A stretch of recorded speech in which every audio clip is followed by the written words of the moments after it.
Good afternoon and welcome to the December 2nd meeting of the Rotary Club of Des Moines. I am President Catherine Staub and I'm going to give my little brag moment. I'm also the new Dean of the School of Journalism and Mass Communication. Not effective until July 1 because our dear Kathleen Richardson, who's our current Dean, is going to be retiring at the end of June. We are delighted to have you here today at Embassy Club. We had a last minute cancellation of our Leader of Moment of Inspiration, so I'm going to lead you in the Pledge of Allegiance and the four-way test.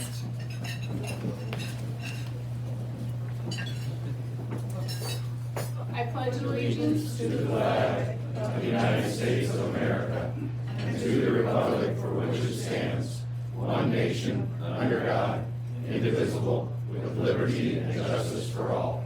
And the four-way test? Is it the truth? Is it fair to all concerned? Will it build goodwill and better friendships? Will it be beneficial to all concerned? And now wave at your fellow Rotarians.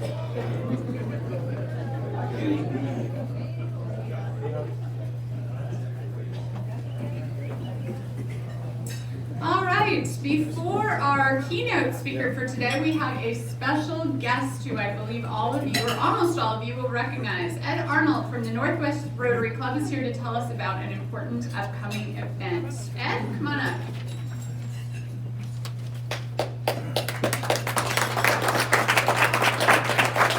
Thank you, President Catherine. It's very nice to be here again.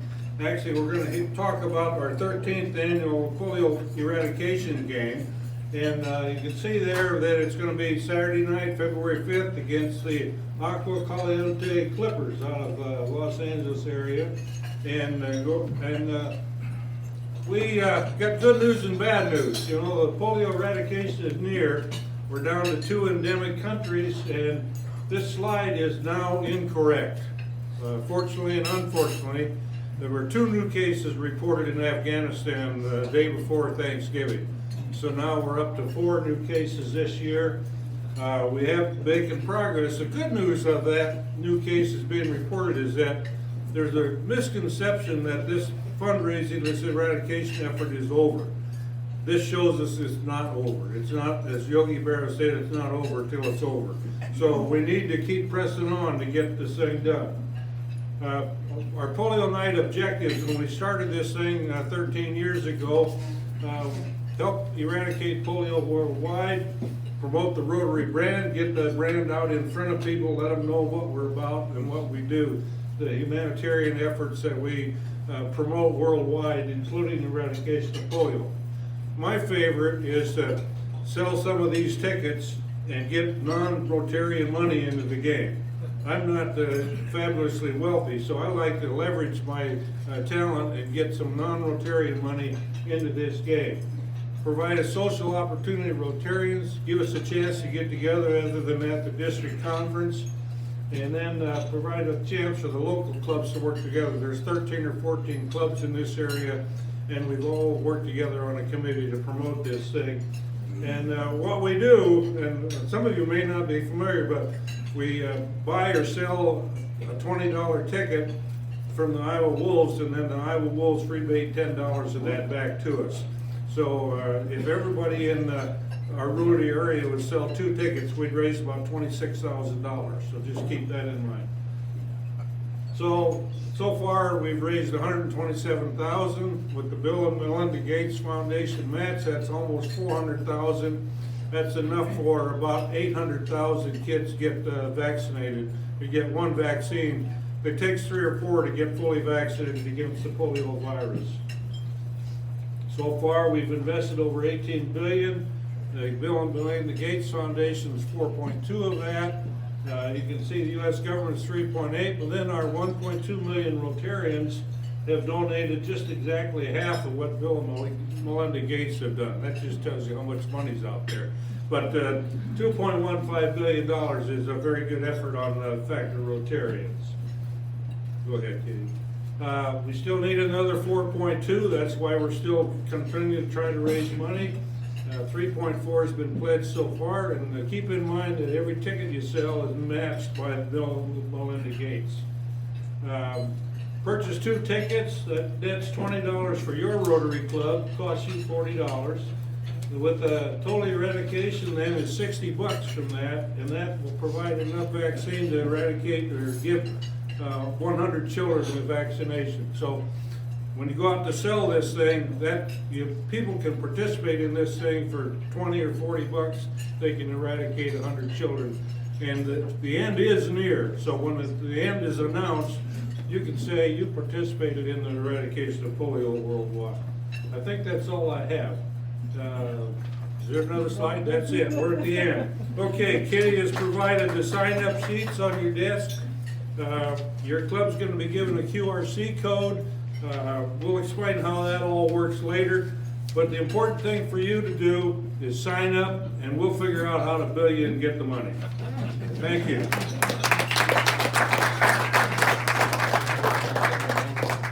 Thank you so much, Ed, and also a huge thank you to Jess Stickle, who is our club's representative for this committee. So thanks to both of you.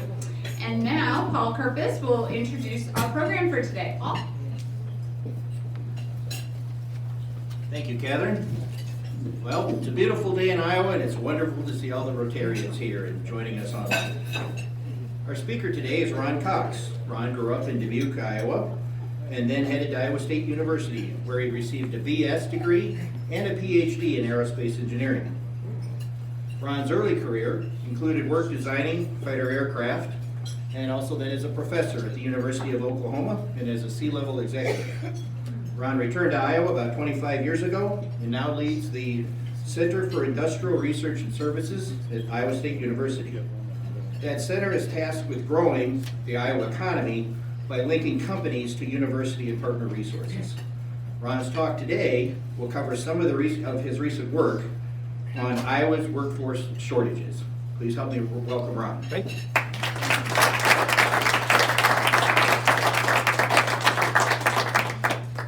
Great to see you, great to be here.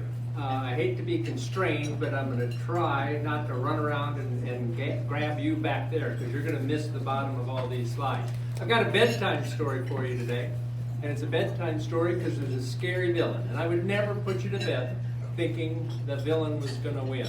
So we know we're going to defeat this villain. And I call it the workforce skirmishes because if you're having trouble finding people, I contend you haven't seen anything yet. The war is around the corner, and it's going to be bloody, and there's going to be winners and losers.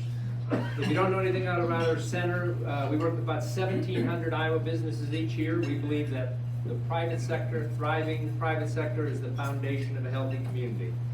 I'm dedicating my story to my first mentor in the aerospace industry. If you pick up 100 books on a wing, you're going to see the same thing. And he said, I needed to turn 90 degrees and look at that wing differently. And you're going to see something that's not in any textbook. And I always felt that's how we need to look at problems. When we keep seeing the same problem over and over, maybe we need to turn 90 degrees. And I'm going to ask you to turn today. Table of contents, workforce, past, present. I'm going to really depress you, and then I'm going to knock you down. But there is a hero if you're willing to turn 90 degrees. Workforce yet to come, and the best line in a movie, Apollo 13, that was never said. Failure's not an option. Why did I write this book? I found a survey we did of Iowa industry at the height of the Vietnam War. Number one problem affecting industry? Lack of workforce. Number one thing we needed to do to fix it? More apprenticeship programs. And you know the definition of insanity. We're hearing some of the same things today. Okay, introduce the story. It was the best of time. Hopefully, COVID will soon be behind us. This is the PMI. Companies in the U.S. saying, is business this month better than last? Anything above 50, industry's growing. Below 50, shrinking. And you can see where the depressions are, recessions. We are at a level of demand for goods and services that we haven't seen since coming out of the farm crisis of the early 80s. You all went home during COVID, you didn't go to movies, you didn't eat out, you saved your money, and now you're blowing it. And supply chains and businesses can't keep up. And it was the worst of times. Every one of these photos is a picture I've taken around Iowa, in every community I've been to giving this talk. We're hiring awesome, apply within. Every kind of industry is looking for people. Okay, prologue. If I'm gonna knock you down with one slide, it's this. In 1950, Iowa, Minnesota, and Florida had identical populations, 2.5 million. How is it today? Minnesota's twice our size, and Florida's 7 times bigger than us. Let's look at what's going on in those two cases. Question 1, how did Florida go from the land of mosquitoes to the land of mice? Technology, innovation. The window air conditioner was invented, and you could stand to live in the South. But they didn't stop there. They created a space industry, an international trade industry, a tourism industry, a retirement industry. 70% of their counties have grown 10% or more in the last decade. Well, it's not the economy, stupid, it's the weather. That's why people don't move to Iowa. Well, that's Minnesota, and there's a kid in a t-shirt. They're tougher than us, and they're winning the war of people.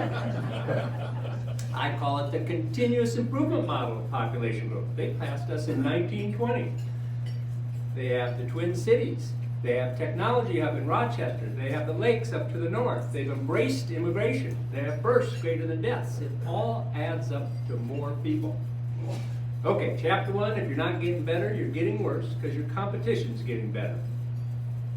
A lot of people think it's the Twin Cities. I took Des Moines Metro, everybody that's in the Des Moines Metro today, all the counties, and I looked at those same counties in 1900. In 1900, 1 out of 12 Iowans lived in the Des Moines Metro. Today, almost 1 out of every 4 Iowans are here.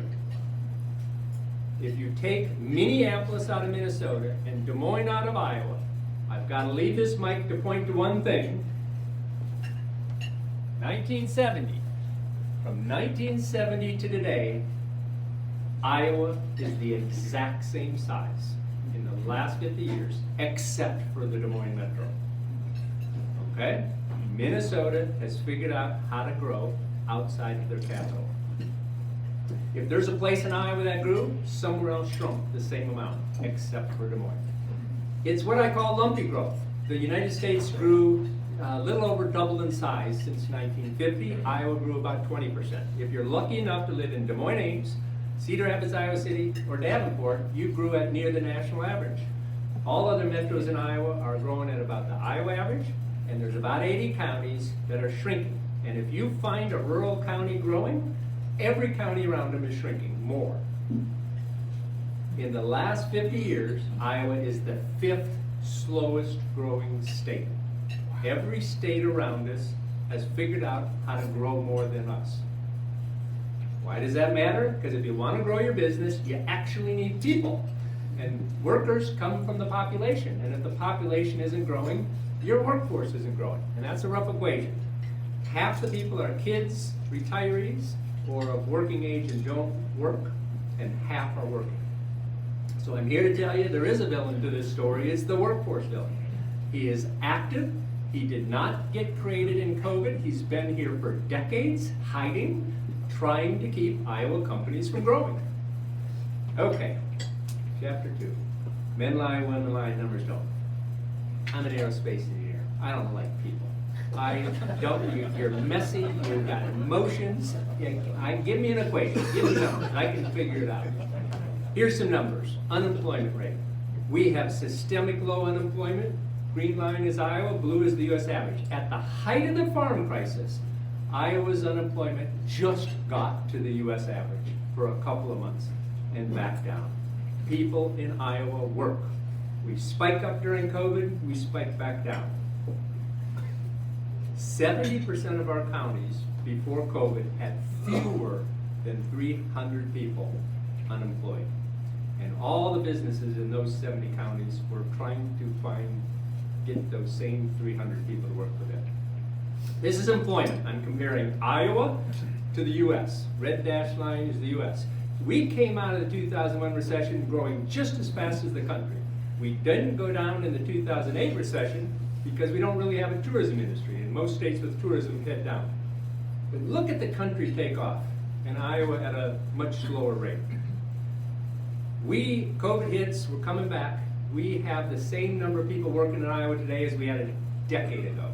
We've lost a decade of growth with this recession. But that doesn't even scare me, because the villain's been around, I tell you, for years. In 2015, we broke over. We dramatically slowed our growth in jobs. We were growing at 20% of the US average. And if that's the US average, there are states, 20 of them, growing much faster than that. So we are one of the worst growing job states in the country. This is labor force participation rate. People between 20 and 65, what percent work? It's roughly 2 out of 3 Americans. Red is the US and blue is Iowa. We want to work. We have a much higher rate of growth. For every state that's above that line, there's a state below it. You want to look at a state that doesn't want to work? Go look at Kentucky or West Virginia and some of these states. They have systemic low participation rates.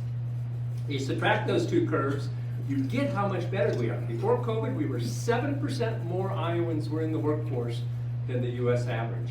But that thing flattened out, and it's part of the reason why in 2015 we stopped growing jobs. Because people weren't moving here, people weren't having babies, and we pulled all these people into the workforce, and there wasn't anybody else to pull in. What happened here? We had some patches that let your businesses grow. We had a farm crisis, and farmers left their farm, and their spouses took jobs, and it let businesses grow.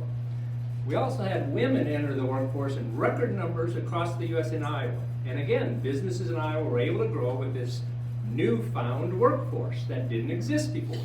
We had another patch here. We shed 30,000 manufacturing jobs in Iowa to China.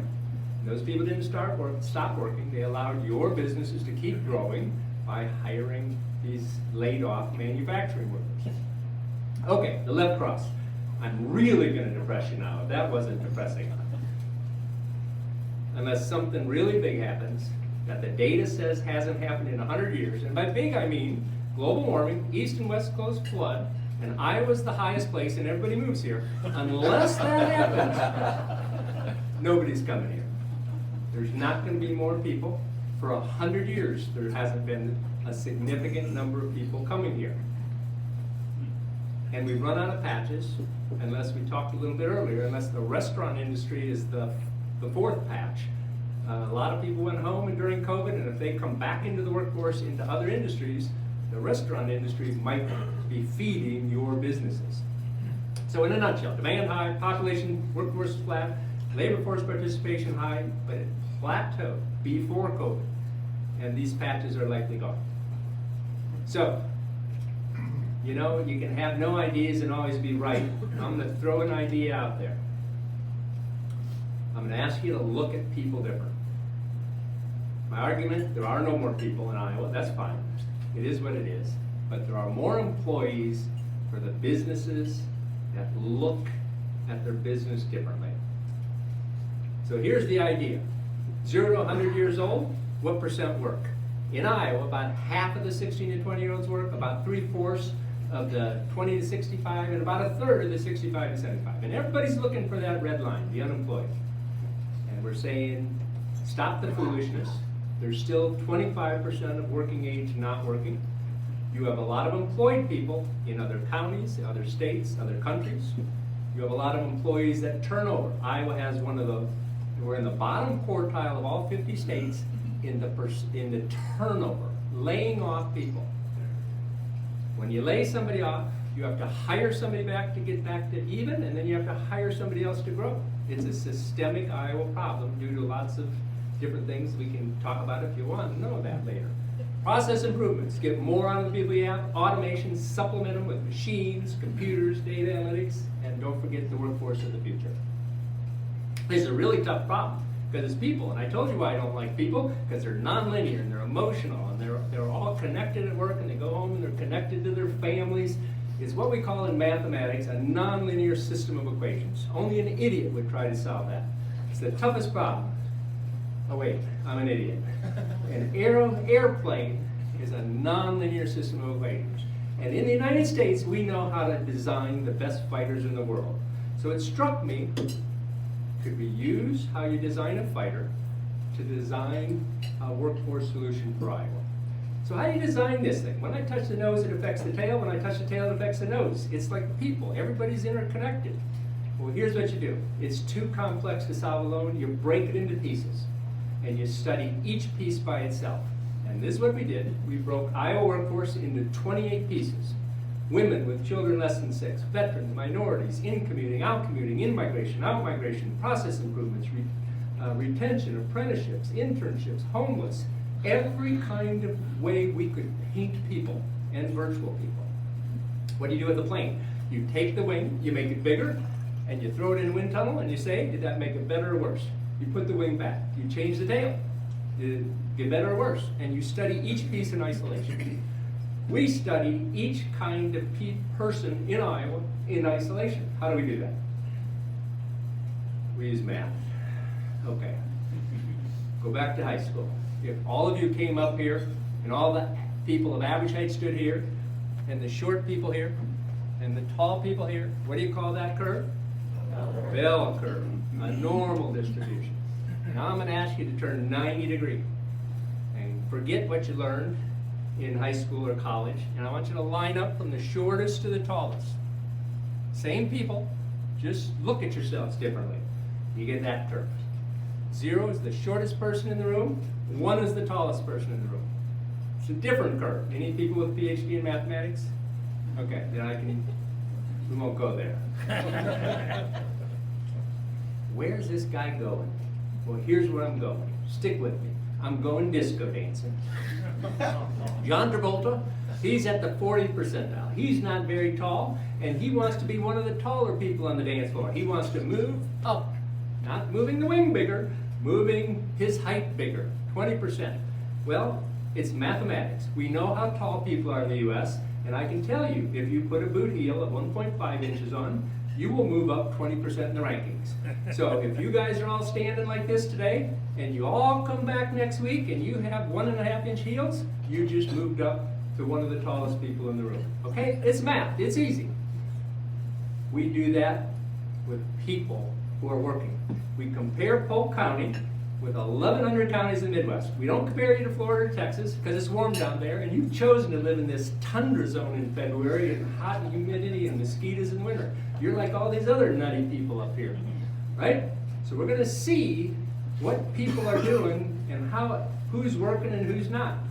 So here's an example of 1,100 counties. This is the percent of 65 to 74-year-olds at work in the Midwest. Polk County is one of those 1,100 circles. The worst, not the shortest, but the lowest percent working is on the left, the tallest is on the right. So why does this county in Michigan, only 1 out of 8 65 to 74-year-olds work, but this county in Kansas, half of them work? What can we learn from those people on the right of why they want to work and the people on the left don't or can't? And actually, we don't have to look too far, because the best Iowa county is one of the best in the Midwest. And one of the worst Iowa counties is one of the worst at getting people to work. So we don't actually have to look too far. Well, it turns out we have 28 of these curves. People with a disability, women with small children, veterans, every kind of flavor of people. And we can see who is good at hiring people and who's bad. So here's what we do. Are we going to get 100% of these 65 to 74-year-olds to work? No chance. When I retire, I'm out of here. Not to Florida. But what if, like John Travolta, moved up 20% in the rankings? What if you, Polk County, could move up 20% by polling more 65 to 74? We know that number because we know this for all these counties in the Midwest. And I can tell you, is that 50 or 500 or 5,000? Is it worth pursuing people of that demographic? So what do we do with an airplane? We've tested the tail and the wing and the nose, and we go off in a direction moving everything at once now that we've learned about it, and we get a better airplane. And that's what we do with people. If you go in this direction, the people are going to look like this, and there's not many of them. But if you go in that direction, you're going to find a lot more potential workers, and I know exactly what they look like. We call it the workforce vector. If there's any engineers here, it's the direction you go and how big of a change you're going to see. Okay. Is Des Moines ready to turn 90 degrees? Somebody more important than Lynn Gaynor should have said it, right? Stories can go 2 directions. I'm assuming you're all leaders, And you want this story to have a positive, happy ending. I told you I wouldn't put you to bed and have you scared. So let's have a positive ending. Path one, you got two choices. COVID did all this to us. And when COVID's over, people are going to flock back to Iowa and fill all of our open jobs. Path two, there has to be a hero. And it's going to be a bloody fight with this villain. Because we've hired all the easy people. It's going to be tough. So let's go down path two. You need a superhero. It's you, it's you, it's you, it's you. Whoever's running your business. It's not HR. Hey, HR, go find people. That's not the hero. It's got to be the company owner. It's got to be the head economic development. It's got to be the mayor. Some superheroes go alone. Some need a sidekick. If you need a sidekick, Iowa State's here to help you. My center has a number of federal programs, labs across campus, and partnerships we bring in to work with companies on workforce and technology and productivity. And if you need help solving your workforce problems, give us a yell. Okay, workforce yet to come. Dreamers and planners. Planners make their dreams come true. We go through 4 steps with companies and communities. What's worked? What hasn't? What's your culture? What are your resources? What's possible? 2, we look at the workforce vector. It's math, it's ugly, there's lots of arrows going different ways and red flags and green flags. We make sense of it for you to show you where the people are in Polk County. And then we look at each of those 28 kinds of people. For instance, women is one of the 28 kinds. And we look at what's keeping them out of the workforce. The literature is clear of why veterans work or don't work. Why do people work part-time or don't work part-time? We know the answers to those. And we look at those root causes and help companies and communities address the issues that are keeping those people from coming into the workforce. And then you address those root causes and say you're open for business. Okay, let's wrap this up. Failure's not an option. Apollo 13, boom by the moon. That was a movie line to get your attention. What Gene Kranz actually said was, I've never lost an American in space. I'm not about to start now. You've got to believe it. We're going to bring them home. The whole team has to believe it. One person can't bring them home. And we've got to make it happen. So my question to Des Moines is, are you ready to shrink your businesses? Or are you ready to believe you can solve your workforce challenges and defeat this villain? So, the contention is, if you want to grow in Iowa, you can always buy a business out of Iowa and grow, but if you want to grow here, leadership has to look at people different. If easy people already work for you, it's going to be harder. You've got 3 options. Virtual people, get more out of the people you have, supplement them with machines and computers. If you need a body, you got to do something to attract them. You got to solve their problems so they come work for you. You got to retain who you have. We've got to stop this constant churn in Iowa. You got to steal from your competitor. It's the American way. The good grow, the weak shrink, and you've got to develop the talent of the future. Here's an example of a company figuring out that they need to change. This is a company in Minnesota that has plants across Iowa. This is a newspaper ad. Do you know how to do the job? No. No problem, we'll train you. Do you speak English? No, you need to. We'll train you. Do you have a religious holidays you care about other than Christmas and Easter? No problem. You get those off. Does your religion require you to pray while you're at work? Yes, we'll put prayer rooms in. Does your religion require you to wash your hands and face and feet? Well, we've got sinks. We're going to put foot washing stations in. Laser focus. They found an element of people that are not fully working, and they're laser targeting to that group. This company is trying to hire 1,500 people in 2021, and this is the kind of approach they're using to find and address people's needs and wants. So, are you ready to turn 90 degrees? The end period means see you later, you give up. When COVID's over, it's all going to be okay. Question means there's a sequel to this story, and hopefully you'll invite me back in 3 or 4 years and you'll show me how you found your workforce of the future. That's my story. I'll entertain any questions until Madam President kicks me off the stage. If we run out of time, I'll stick around to talk to any company as long as you want to talk. Questions?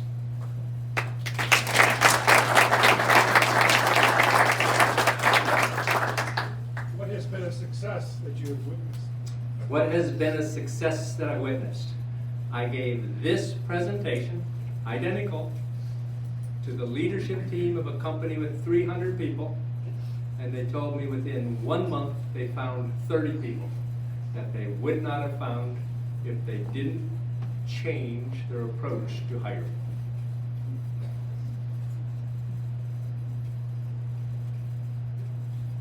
You're it. It was me. Good to have your point, Cassie. Is attracting remote workers from outside of Iowa a viable way to grow the workforce? Okay. Kitty, are you ready to start working? I need you at the computer. All right, what can I do? Press the button remote work. Stay tuned. These are the popular questions I get. Can people live in safe Iowa and telecommute away? I mean, it's questions like that I get a lot. Well, I can say you can live next to a hog lot and telecommute there, or you can live in that place, which is where my son lives by, and telecommute there. So are we going to attract people here? I'm not convinced. My daughter lives in Guatemala. She calls me half the time. She's in a hammock on the beach. I say, what are you doing at the beach again? I'm working, Dad. But aren't you supposed to be at the office? No, I can get my work done at the beach, right? I mean, it can happen. This is rural Iowa, or rural America, the blue line on the bottom. Red line, urban US. Rural peaked in 1990. People don't want to live in rural. They want to live in cities. I didn't decide that. People decided that. So are people going to flock? I mean, it's mainly the rural areas that are worried about this. Des Moines, you're growing great. So I don't think people are going to flock here to telecommute somewhere. They're going to go where they want to live, wherever that is, and then they'll telecommute to wherever. So if you press that orange home-looking thing, here's what we've seen. Especially in rural areas, people are starting to hire remote workers in professional jobs because they just can't find them. But I'm also seeing in urban areas people saying, oh wait, I can make more money living in Des Moines, working in LA. So my fear is we're gonna actually keep citizens of Iowa, but we're gonna lose workforce in Iowa, working somewhere else. So they're gonna have money, hopefully they spend it here, but it's not gonna help Iowa businesses grow. Other questions? What kind of adjustments do firms need to consider if they look to hire older employees? I have heard some people who retired during COVID